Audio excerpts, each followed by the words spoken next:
বলবেন, আমাকে বলবেন, ওই টাকায় আমি আপনাকে দিব মানে আপনি পাঠাইলে তো আমি তো আপনার টাকাটা দিতে আসি না, বিষয়টা এরকম। আচ্ছা, তখন ঠিক আছে। গেছি, যেন কথা তারপরে শেষ গেছে করো। 15,500 টাকা দিয়ে আসলাম। আসার পরে দেই যে 4,000 টাকা দিব না।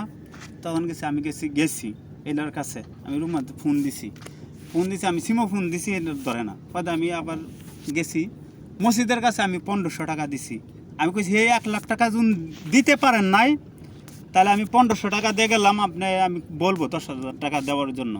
হ্যাঁ, 10,000 টাকা দেওয়ার জন্য।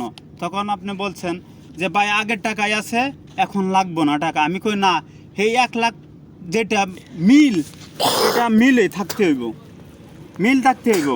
আর যেটা এক্সট্রা খরচ লাগবো, এটা আমি আপনাকে 1,500 টাকা দেওয়া যাইতেছি। ঈদের আগে হ্যাঁ, 2 দিন 1,500, হ্যাঁ 2-3 দিন আগে মনে আচ্ছা, যাই হয়। হোক। এই যে 4,000 টাকা যখন পাঠাইছে, ওইটা তো গেছে। হ্যাঁ এই টাকাটা গেছে, মানে 1,500 টাকা দিয়ে আইলাম হ্যাঁ। মসজিদের সামনে। পরে জালাল